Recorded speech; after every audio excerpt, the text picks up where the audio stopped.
executive producer Lillian Garcia. Every athlete is on this quest. Every performer dives in head first, battling real-life challenges and overcoming obstacles in an effort to make their dreams reality. Singer, speaker, and 15-year WWE host Lillian Garcia was the first woman to ever announce WrestleMania and is now the PFL MMA cage announcer. Oh, yeah! And now she's giving you an all-access pass to the human interest stories of elite athletes, extraordinary entertainers, and wellness experts. Now, let's embark on another fascinating journey of chasing glory with your host, Lillian Garcia. Welcome everybody to another episode of Chasing Glory, and I'm so excited as we are continuing our NXT special because the chase for glory for NXT has been unbelievable. That's right, I am here in Orlando at the Performance Center. You guys heard the interview with Johnny Gargano. Unreal. Well, now I have his wife, Candice LeRae. She is on today. So excited to hear her journey of, it's blood, sweat, and tears. It really is. She's been wrestling for so many years and didn't even expect to be here at NXT, but here she is. You guys are going to be so impressed with her story.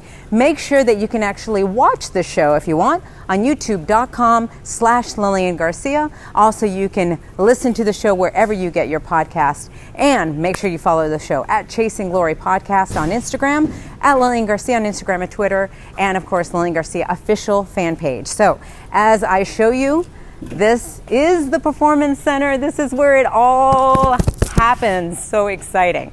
So thank you guys for following the show. Thank you for all the reviews. You guys are the reason that I'm here. You guys are the reason that Chasing Glory gets to be here. Because of that, got invited to be part of this special because now NXT is on the USA Network. It is so incredible. It is a third brand with unbelievable superstars that are doing some incredible things. But what's so incredible is their stories. Their stories are something that you can identify. You can learn something from each one. So without further ado, here is Candice LeRae's journey of Chasing Glory.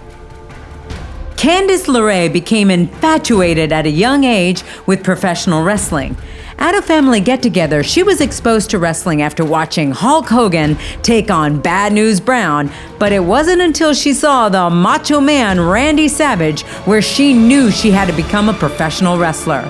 In California, she started training with the legendary Jesse Hernandez and would quickly make a name for herself on the California independent wrestling scene. She would become one of the hottest female prospects all over the United States, and at Ring of Honor even faced future NXT trainer Sarah Del Rey.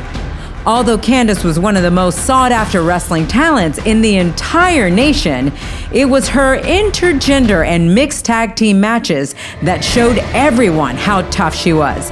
She would step in the ring with future WWE superstars such as Cesaro, Adam Cole, Ricochet, and Kevin Owens, to name a few, and even faced off against her future husband, Johnny Gargano.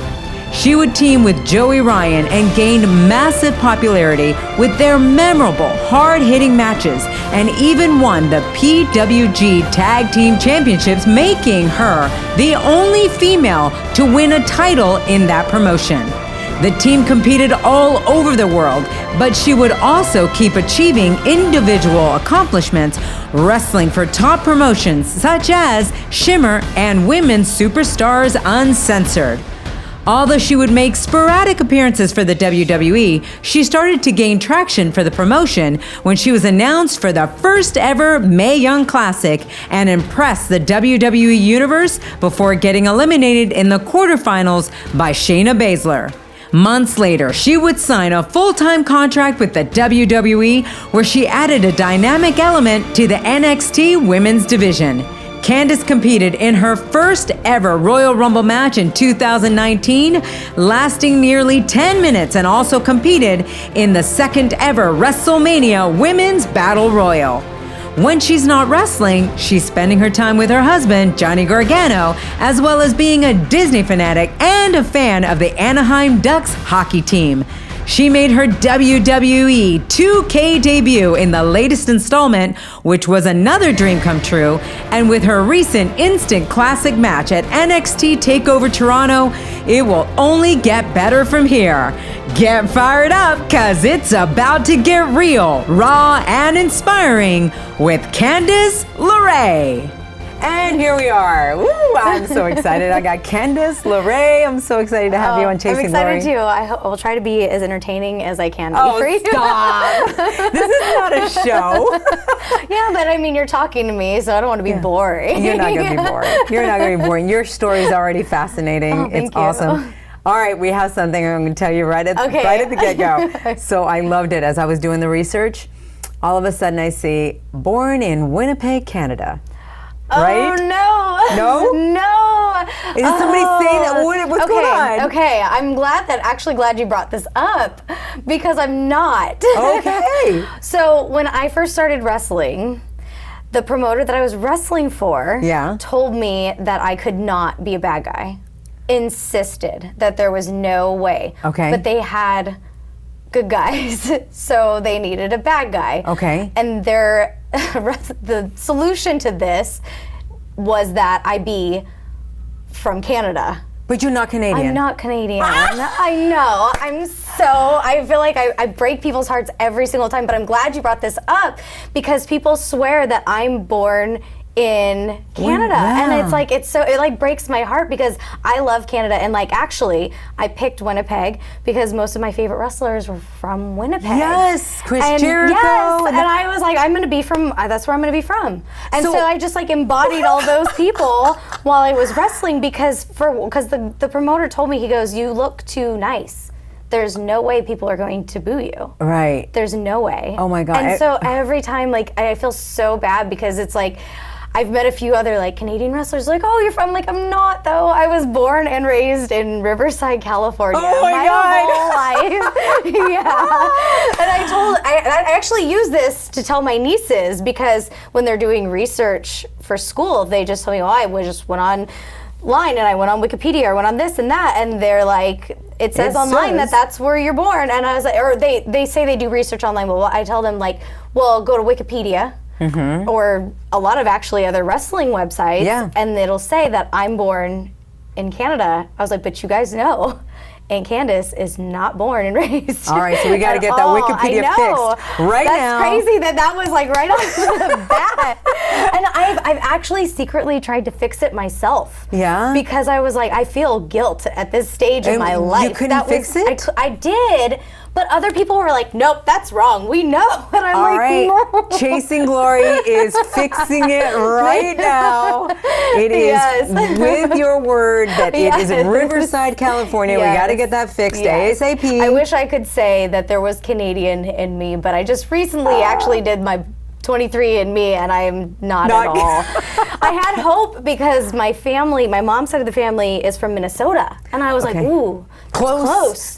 And they're very super Minnesota, and so I'm like, oh, maybe, but then the results came back and I was like, oh, just not at all. Oh, wow. Not at all. So the reason I brought it up is because my husband is from Winnipeg. No! Oh, he was so excited too when I was so bad. Oh, sorry. That's all right. How funny. Okay. He was like, we have a lot of stuff in common. And I was like, oh my gosh, I can't wait.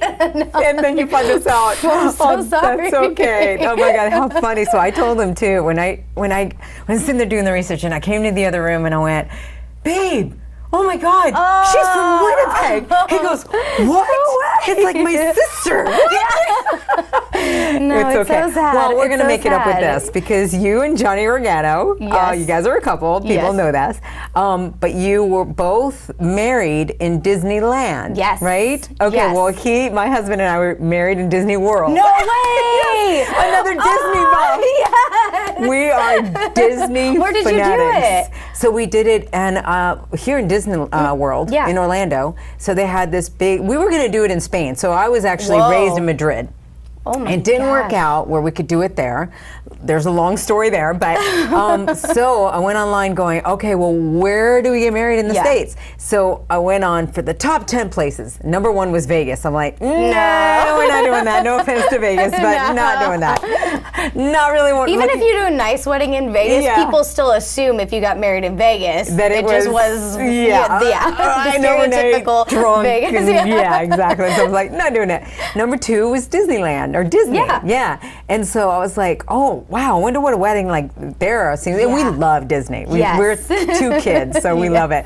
So we were looking it up, and when I saw everything that they do, Oh my gosh. I mean, I don't know how yours was, but I was It so was excited. The best. It was the best. I got lucky, and so I was actually going to do the opposite of any kind of wedding, and I was like, oh, Johnny, let's just like elope somewhere. But and you'll see if you talk to him ever, I guess, you see that he is like quite the showman, and he is not going to have some little like courthouse wedding. So he insisted that we were going to have a big wedding. And I started looking up venues, and then my like childhood dream is Disney, but that's a ridiculous thing to mention to somebody. And I mentioned it to him, and he was going, yeah, well, let's do it there. Mind you, Johnny had never been to an actual proper theme park until really? he met me. Really? I changed his entire world. Right, 'cause like nothing. I'm surprised because he loves Power Rangers and Yes. ninjas and all He that kind of just stuff. anything yeah. like he's such a kid at heart, and Yeah. it blew my mind. Just never. Like the closest thing he got was SeaWorld, and I was like, oh no. Oh, no. And I was like, you're gonna go to Disney, we're gonna go to Universal, and we've been to Disneyland, World, and Paris together. Oh, nice. And I went to Japan without him, so he's still a little like Sour about it, that? but, you know. So when we decided to do Disneyland, we kept the number really small because like finances were very different then, but that was what we were gonna do. We kept it pretty small, like 45 guests. And when I went in to do the planning, like I made sure, I told them, I said, look, I'm gonna ask you questions. If I ask you a question and you say you don't care, I'm going to pick something that I know you'll hate. Because if you don't care, then you don't care. Yeah. Oh, wow. So he picked the kind of flowers that we had. So like when I went into the meeting, I don't know how your meeting with the planner? Oh my gosh. When I went in, all I had were some pictures of flowers that he picked. Okay. And a few concepts, and that's all I had. Yeah. And it was the easiest process. Yes, I In agree. the entire world. I I was agree. like, why would anybody else do a wedding Anywhere else? Yeah. I was like, know. it was insane to me. I mean, they had some of the chairs in the room. They're throwing all these pictures up on the projectors. I told people, I said, I had no idea. Because like I wasn't one of those little girls that was like, one day I'm gonna get married and I'm gonna have a wedding like this. It was always, I'm gonna be macho man when I grow up. And like the weddings were not a thing that I even considered. So I had no idea. I mean, they asked, oh, well, what do you want for the father's boutonnieres? And I sat there like, What? Whoa, yeah, me what too. are you asking me Yeah, right now? right. But like, I had no idea how anything was gonna look. And when they came, like I just started the makeup process, and they came in the room with the flowers, and like, it was so overwhelming. I was like, only Disney could I give them this like sad little, like just printed out on a sheet of paper picture. Like, oh, he likes those kind of flowers. Yeah. And only Disney, like, so I specifically asked them, because one of my favorite Disney films forever and always is Alice in Wonderland. And I asked them specifically, because my favorite flower is a white rose painted red. Oh, yes. So I asked them if my dad's boutonniere could be a white rose painted red. And I know that like that could just look like somebody just splattered blood on a Yeah. flower, and then it's not gonna look as cool. Right. But I was like, if anybody can do it, And they Disney pull it can, off? oh, it was beautiful. It was bet. beautiful. And then I had all these little hidden Mickeys in my bouquet, and it was just, I would never do anything. And Johnny wants to renew our vows because it was such a good experience. Oh, and that's we're wild. going to do Disney again because You it was are? such a good experience. I love it. It was that. great. It That's was so great. That's so awesome. We're actually going to renew our vows as well. Yeah? Yeah, we're going to renew them in Madrid, where we were supposed to get married. Oh, Yeah. I like that. So that's the only really reason we nice. wouldn't do Disney again, but yeah. That seems like it's going to be a lot harder to do. It's just going to he and I. Oh, he that's, and I. that's with amazing. That's it. It's going to be super intimate, just the two. It really needs to man. just be the two of us at this point. Yeah, but well, it's 10 years for us being married. Oh, that's so cool. So we were like, we kept saying that to each other. We were like, okay, we couldn't do it the first time, but on our Yeah. 10-year anniversary, I love renewing that. our vows in Madrid. So, I love that. And that's coming I up. think that's so cool. Yeah, it's oh coming my up in gosh. just a few weeks. So I just have this like showman of a husband who's like, we're gonna have a bigger party Yeah? this time. Yeah, I love that. He wanted to do it last year, and I'm like, last year was 2 years for us. Yeah. Like next Monday is our 3-year anniversary. Oh, And congrats. thank you. Like, oh my gosh, he's everything though. Every time, everything. Like for our wedding, when I was going through just little things like, okay, well, I told him, I was like, what do you want the wedding party to walk down the aisle to? And he's like, oh, I don't know. And then he goes, what am I coming down the aisle to? And I said, you know, usually the groom is like, you're kind of first. And, yeah, you don't walk down the aisle. Yeah, I was like, you kind of were just there. And he was like, What? what? I was like, yeah, you're kind of just there. And he was like, oh no. And I said, well, do you want to walk your mom down the aisle? And he was like, what are my options? When are you walking down the aisle? It's like, well, I'm the bride, so I'm walked out last.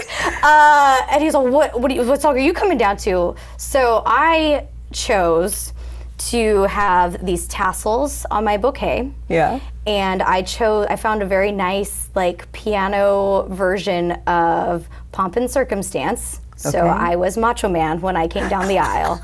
And then we found a cool little piano version, believe it or not, of the WrestleMania theme. So the What? wedding party came down to that.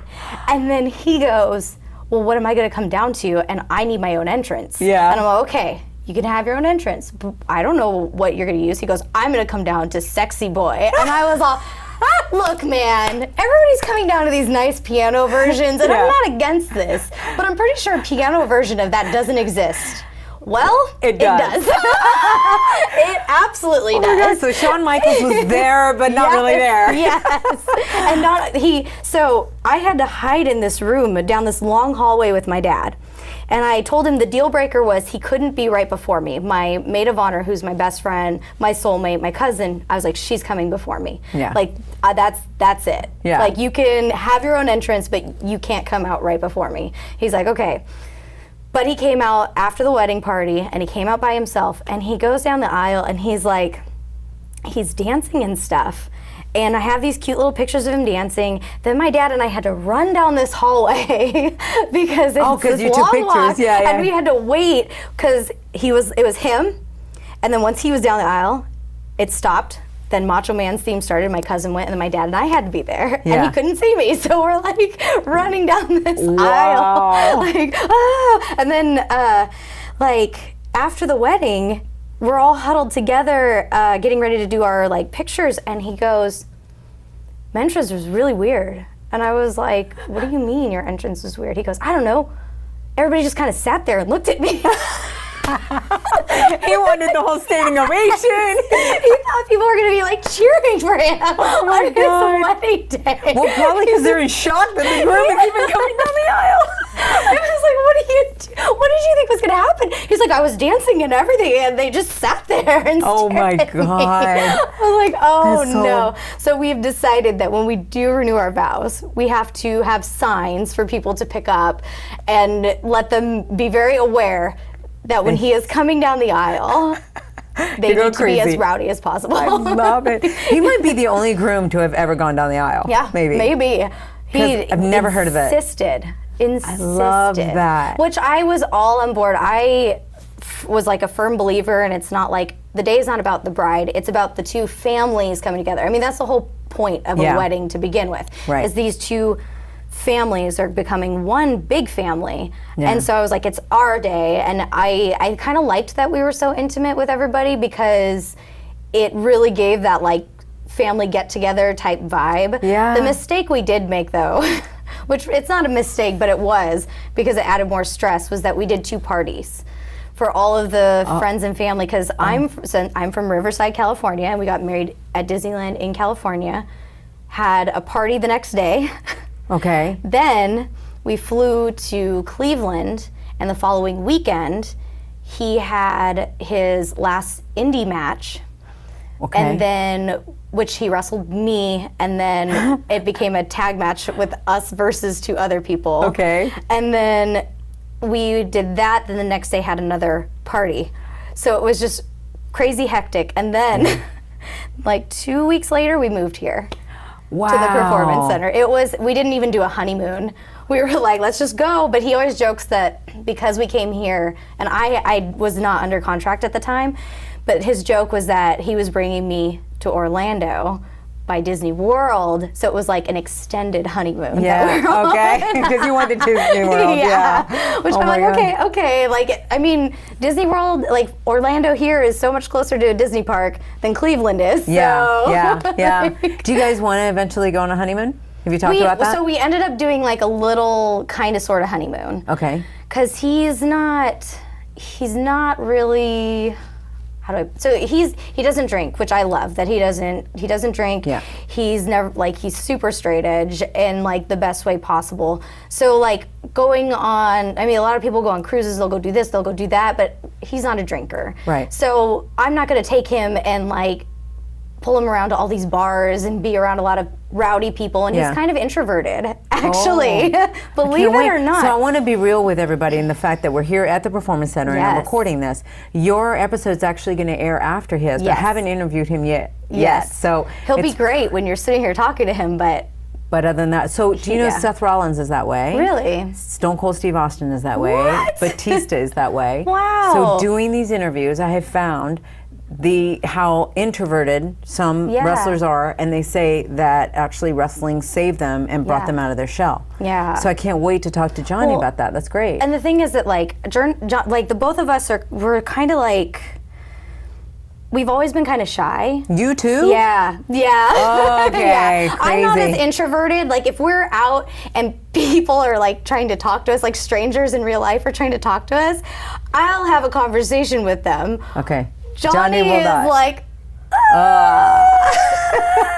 Yeah. that's why like doing a honeymoon was kind of like, oh, what do we really do? Because he is so introverted.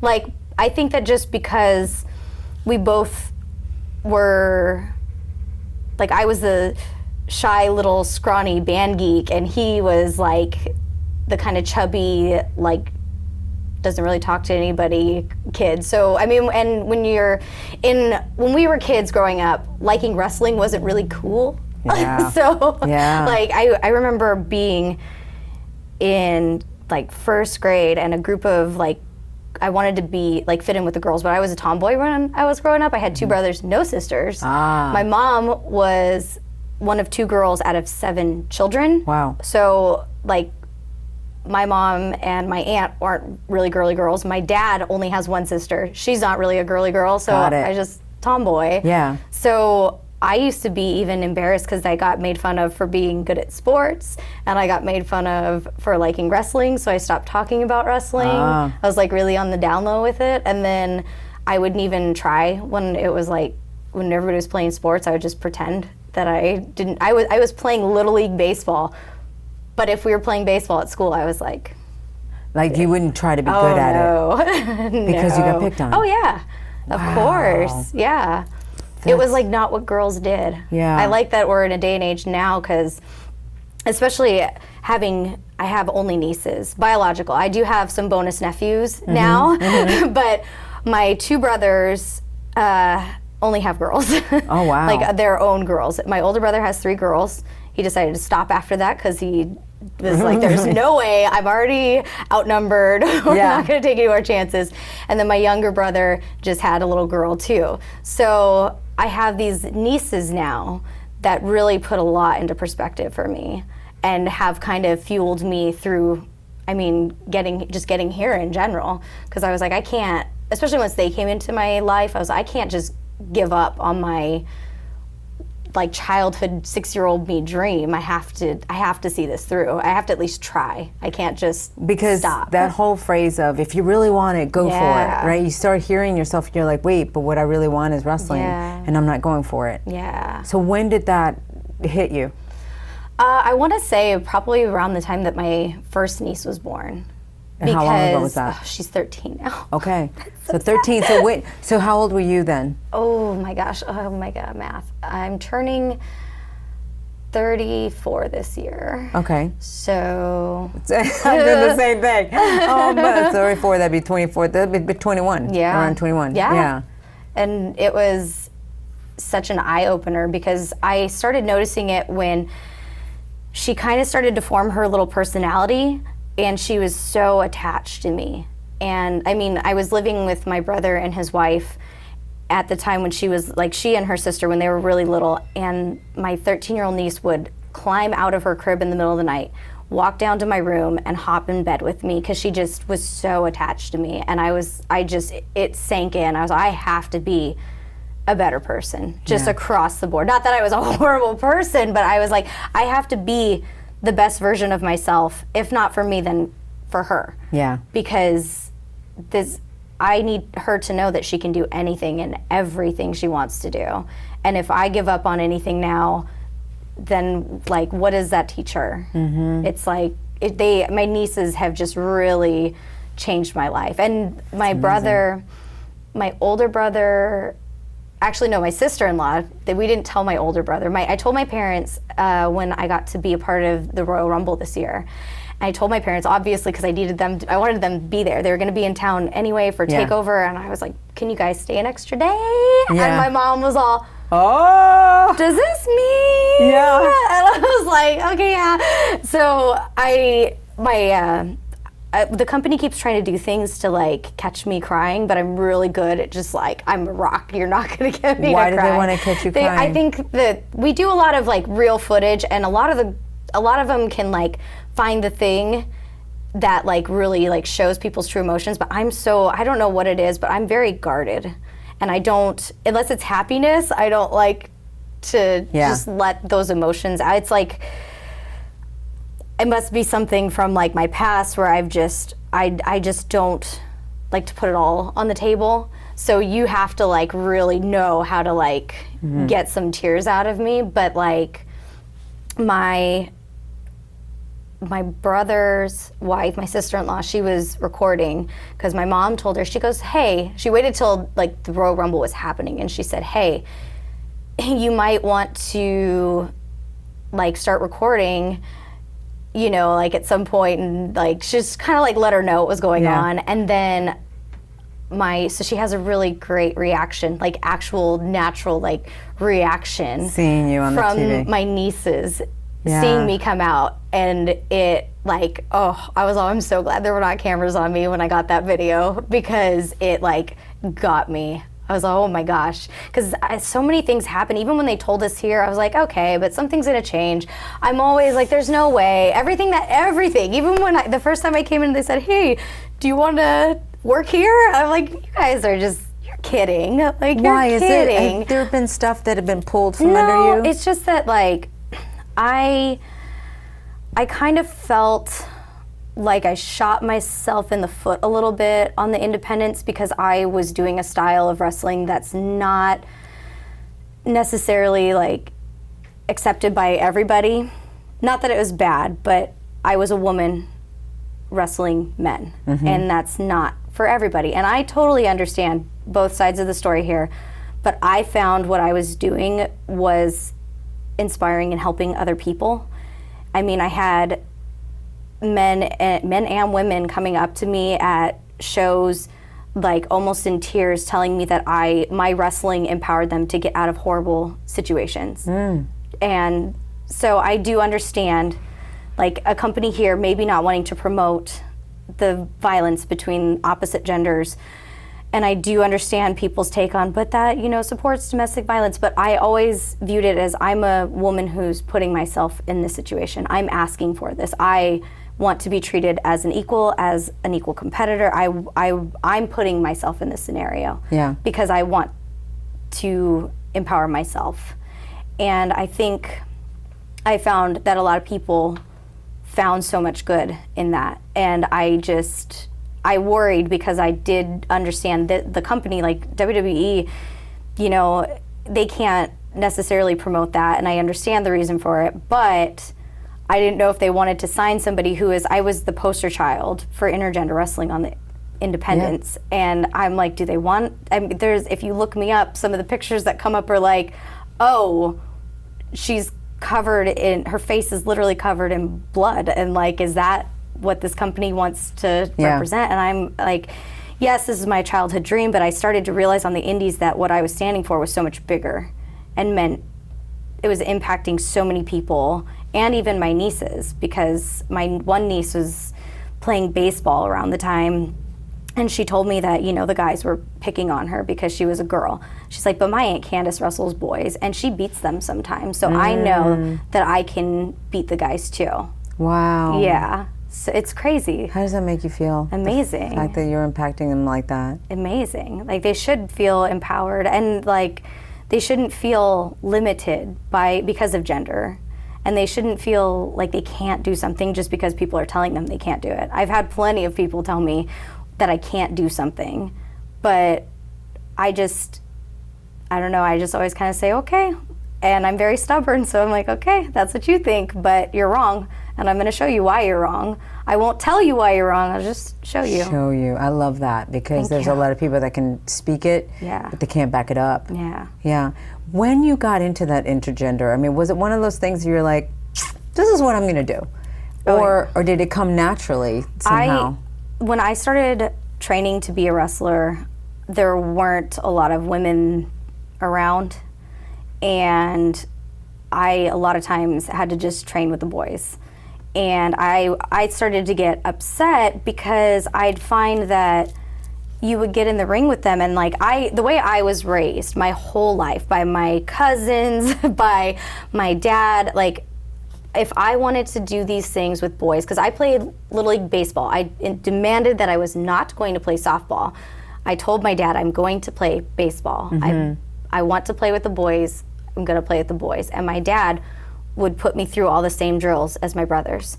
And if I played football with my cousins, if they were playing tackle football, then I'm signing up for tackle. Like, that's just how it was. Yeah. And so when I would be training, I'd be at training, and I would get genuinely like upset when it would be my turn and somebody would say, oh, you know, like, take it easy on her because blah, blah, blah. Or they'd say, oh, no, you don't have to do this. And I get like offended. It was so backhanded, like, oh, no, but you're a girl, so you don't have to worry about this. Or you're never going to do this anyway. And I was like, but I love wrestling, and I want to be a wrestler, and I want to learn anything that I can learn.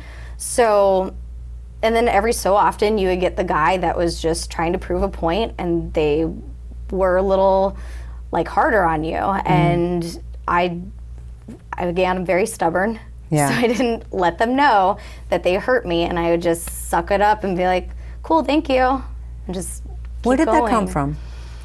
Man, I think that I'm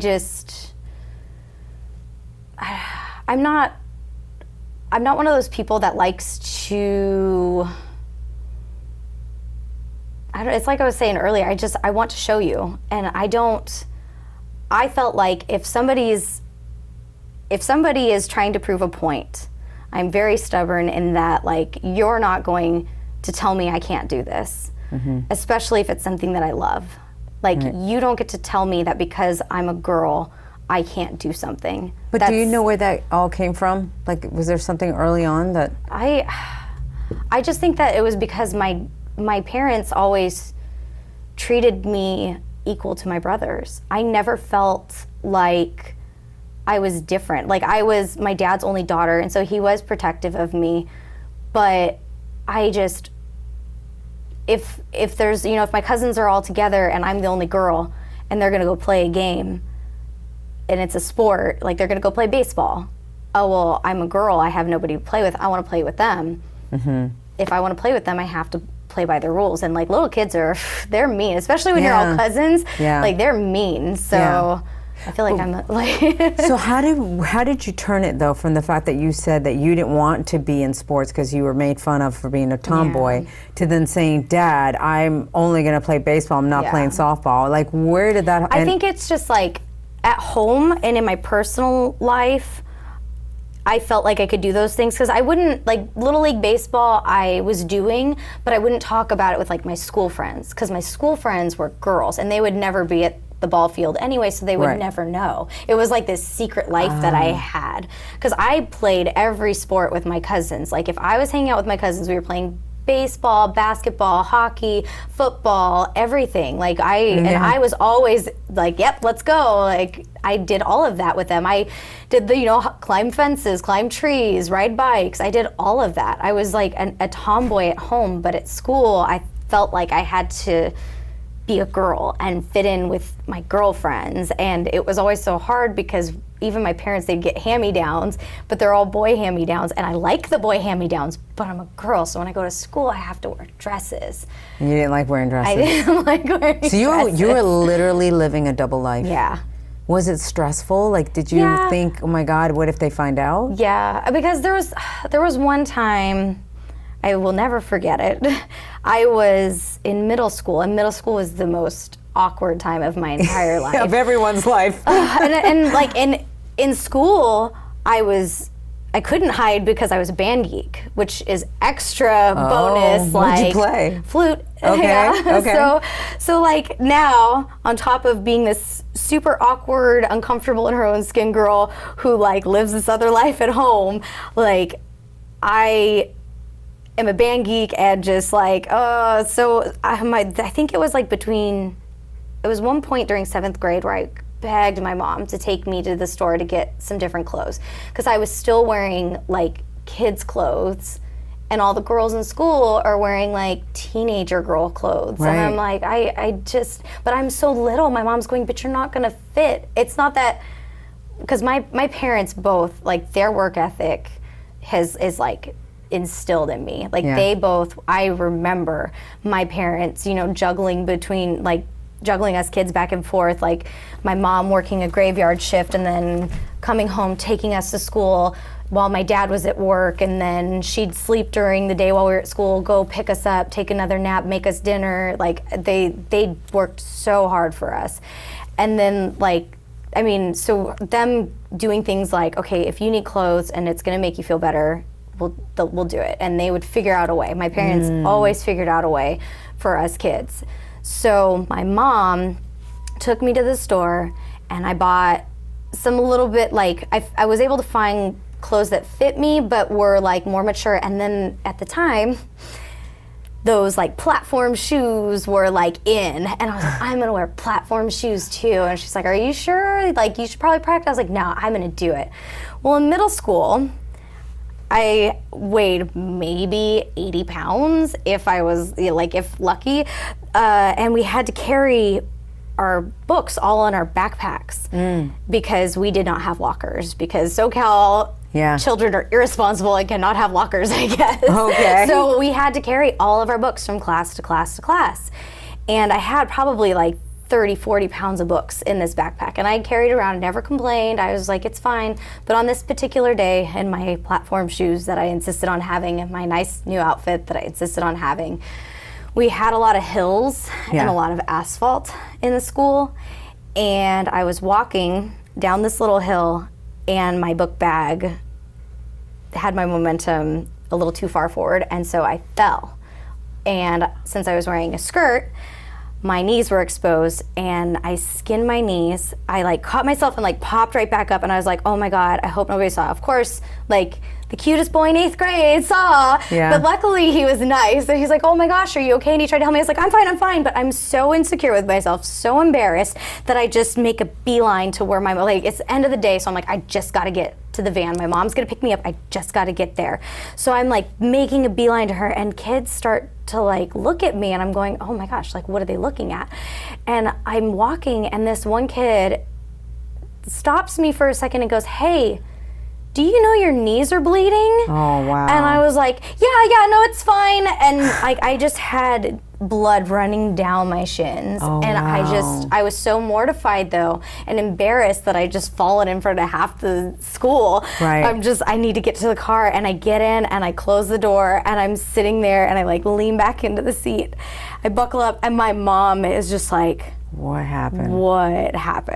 So I told her, and like, it's just, no matter what at that age, that's a very traumatic experience, It is. And so I accepted at that time, even though my mom did not tell me, oh, well, I told you so, luckily, but She could have. she could have, and she probably should have, Yeah. because I would probably tell my niece, my one niece actually, the same thing happened to her just recently, and I was the jerk that was like, see, I told you, but I tried to lecture her and say, no, you don't understand, you're gonna fall, because she tried to do a Disney day in these little like chunky heel booties, and they're cute, and I'm like, look, they're cute, but Disney I was like, you're probably gonna fall. And she's like, no, I'm gonna be fine. I'm like, but it rains here. She goes, no, I'm gonna be fine. I was like, I'd really prefer no, I'm gonna be fine. Okay, 13-year-old, when you fall, I'm telling you I told you so. And you did.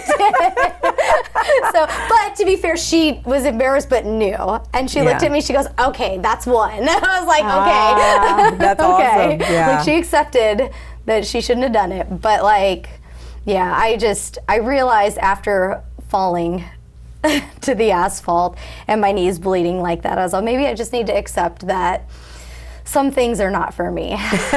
Some things are definitely not for me. And so did you start dressing different after that? No, I kind of went back to like what I was wearing, and every so often if I saw something, I just came to find that like a lot of the clothes girls were wearing were just not for me. And it was hard for me to accept that and be comfortable with it. You know, like when you're 16 and you still haven't had your boobs come in yet, it's Yeah. really awkward because Yeah. all these girls are like women now, and you're still like, oh, my first period may come someday. That That's may be funny. TMI for some people, but you know. No, but that's the same way I was. Yeah. My grandmother passed away when I was 14, and she saw me flat, like just flat chested. And it just came where my sister had her, I don't know, 12. She was coming out, so I was, but I think they say it's actually better if you, Yeah. the longer it is. I'm really hoping. Yeah. Fingers- How long was it? 16? 16. Oh, 16, so it Yeah. finally hit. Okay. Yeah. It Everything. was. So you were, yeah, because you're comparing yourself with these Yeah. girls that are now, like you said, they're women. So that even creates more insecurity. Well, of course. And then I had the biggest crush on this guy in band because I was a marching band geek in high school, Okay. which is even more ridiculous. But like this boy in band, I had a crush on. Like, he'd always tell me, "Aren't you just somebody's sister, like little kid sister?" And like, I'm trying to. I don't know. I'm like, I have this crush on this guy, and Yeah. he's interested in the girls who look like women, and I'm just this like child still. I'm still a child. I'm in high school, but I still look like a little kid. And it's so funny how when you're young, you're like, gosh, I just want to look older. My nieces are doing that now. They're going, well, I shouldn't say both, all of them are, but the 13-year-old has tried to be an adult her entire life. So she's definitely at 13 going through the I want to Be 21. Yeah. And I still see them as babies, but it's like when you're young, you don't realize you don't really want to grow up that fast. Yeah. Like there's times here where I get my makeup done and then I see video after, I'm like, oh no, I look my age. Like I don't want to look 33, 34. I want to look like young still. But it's so weird that life does that to you. You don't really appreciate the things. Right, I know. It's like we're hurrying up to try to be 21, and then when Yes. we're 21, we're lying and saying, I'm Yeah. 21 forever. Yeah, yeah. I will say though, my 30s have been the greatest. Yeah. The greatest. If I had, I have What's no been the problem. difference? I feel more, I kind of figured out who I was through my 20s. Like I had a lot of turbulence throughout it where things were just weird and like I had issues with this and that, and like now that I'm through all of it, I understand myself more.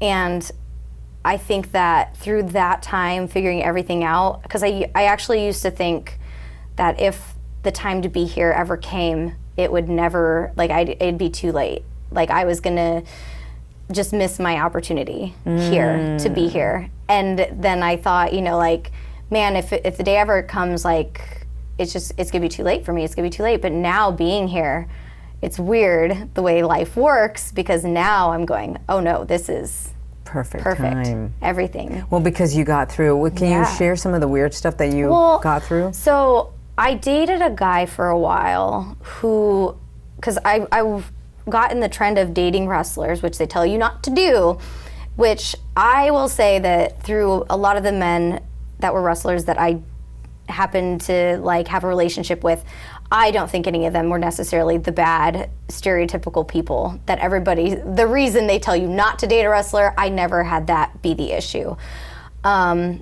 So for a little while, I was like, I'm taking a break from wrestlers because everybody's like, don't do it, it's bad for you. I'm gonna date a musician who is like friends with my younger, or like acquaintances or something with my younger brother. And I just came to find that a lot of his habits were kind of toxic. And it didn't really hit me until I guess I'll just say it. It didn't really hit me until I realized that like I was relying on a mini fridge next to my bed having liquor in it at all times. Okay. And then I was going, this is a problem. And I'm very lucky that I have something in me that I didn't have to go and necessarily ask for help or get help. I just realized it was a problem, and then I eliminated the problem. So I'm very lucky. I had friends that I was like, I'm on the verge of like full-blown alcoholism, because this guy, he was actually more of a problem than wrestlers had ever been, to like just staying out late, like not like calling me, not letting me know where it was. And like I realized that he was an alcoholic, and he was starting to kind of like, it was like, oh, let's go on a date, but the date was always to a bar and always to drink. And I'm going, well, you know, like we can't just be getting drunk every single night of the week. Like there has to be something. Right. And I will say that like during those times, I think that because that was such a toxic relationship, and because like we like the recession had kind of started, and I was working for my dad at the time and seeing like the impact that the recession was having on him and his business, and it was all just like, it was a very depressing time for me.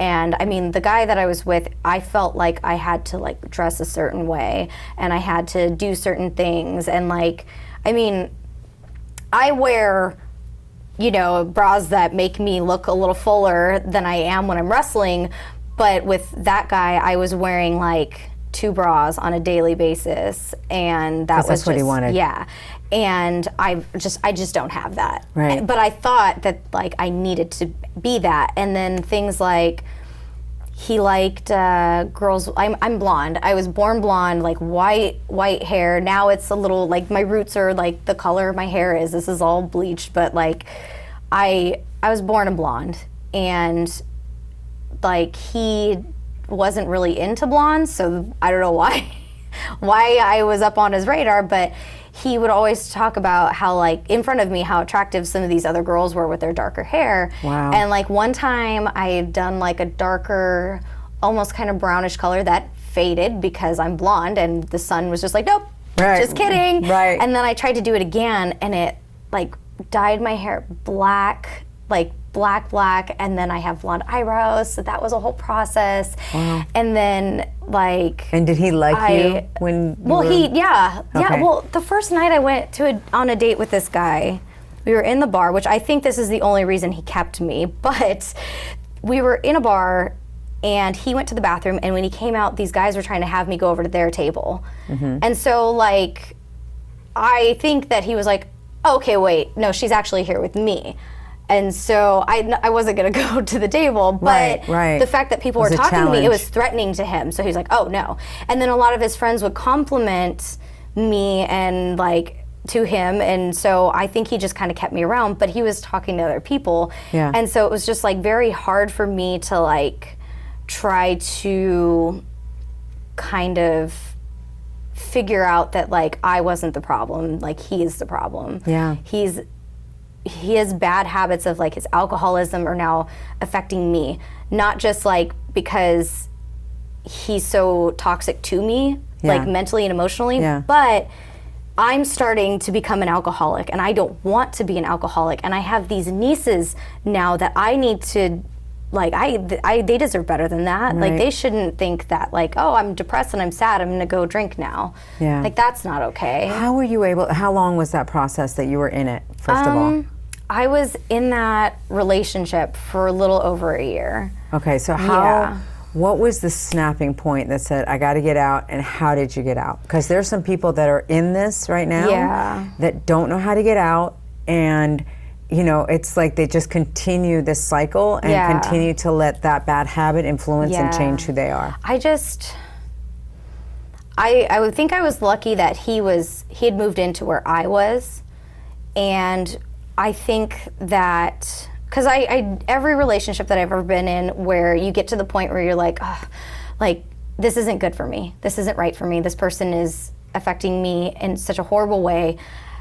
But what do I do? Like, we're already comfortable, we live together, then I gotta tell everybody, because at the time too, my nieces knew who he was and they talked to him, and if they were like, oh, we're gonna go hang out with Aunt Candace, they'd ask where he was.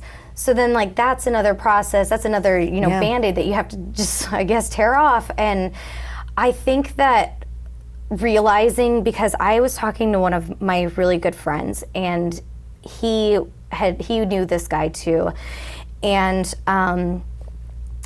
I had a night that was really bad for me, and I was drinking and I was very drunk and I had a headache. So I decided I was just gonna find a pill bottle and just like take something and like I'll be okay. But then I got to a point where I couldn't remember if I took anything or not, or how many I'd taken, and I'd asked the guy like to help me, and he was like, no, if you're gonna kill yourself, you're gonna kill yourself. And that was it. Wow. I was like, you can't not care about my well-being. That's not okay. Mm-hmm. And I went to talk to one of my close friends about it, and he was actually he was exactly who I needed to talk to, because he had told me, like, you shouldn't be in this. He was like, I like Candace a lot, and I like her a lot better without him.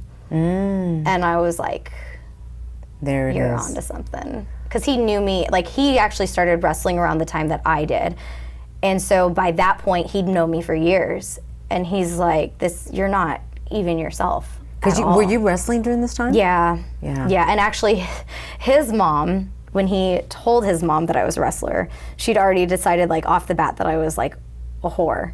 Oh, wow. And I'm going, ugh. So it was toxic all the way around. It really was. It Thank was horrible. God you got out. Oh, yeah. I think the reason maybe, too, that you were able to clean up without, having to go to AA or something like that, it was because it really wasn't in you as far as a problem where it's an addiction, where it was much more like you were just doing it because he was around, and you were probably so sad within that relationship that you were relying on it for that. He would be gone, and I'd know what he was doing. I'd know why he was gone, and I would depend. I'd explained it to like my best friend. I told her, I said, I've developed like this dependence for this. Like I need it. I depend on it because it just like I don't want to feel this way, so I need this because that makes me feel better. But then like I started realizing that like that doesn't actually make me feel better.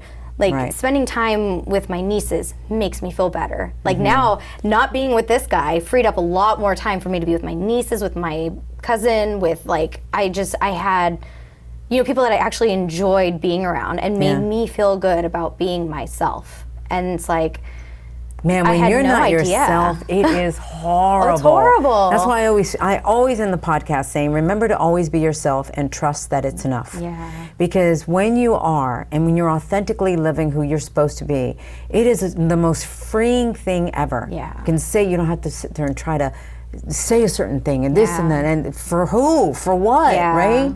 So how amazing it is that you found Johnny, that he's straight edge. It's great.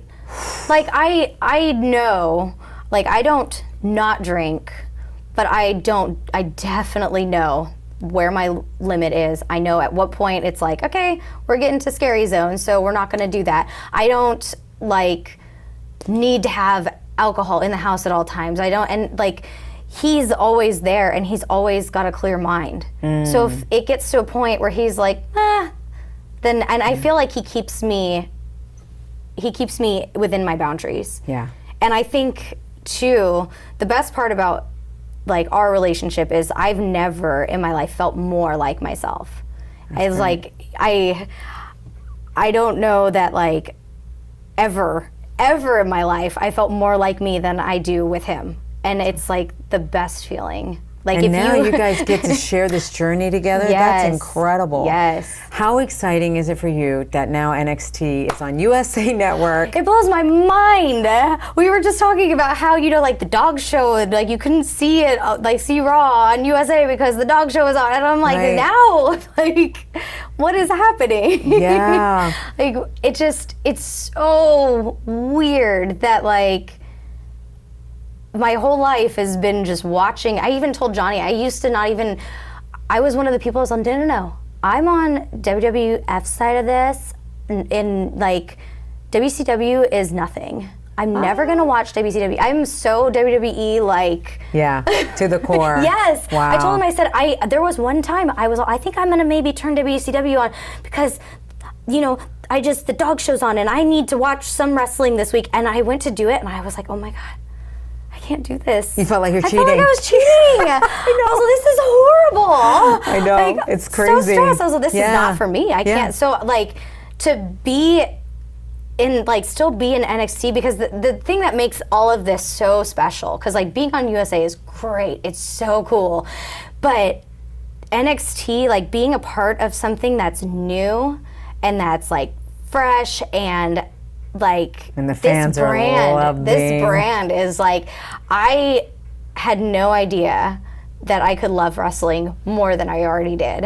Yeah. And then to be a part of NXT is just crazy. And like, you're killing it. Thank you. I mean, seriously, Thank I you. watched TakeOver Toronto, and I was blown away. thank you. That's when I was like, I have to do a Chasing Glory story on her. So blown away. I mean, you just have this just natural athleticism Thank to you. the whole thing. I feel like in real life I'm clumsy, so. that's Really? like, yeah. Do you still struggle with certain things now? Like insecurities or anything? Anything creeps in? Not as much. I think that Johnny and I actually, we both have our own insecurities, and I try my hardest to just not read a lot of, like, social media, and I kind of almost try to stay away from it or limit myself to it, because I'm coming to find that there are so many things that I can control, and there are things I can't control.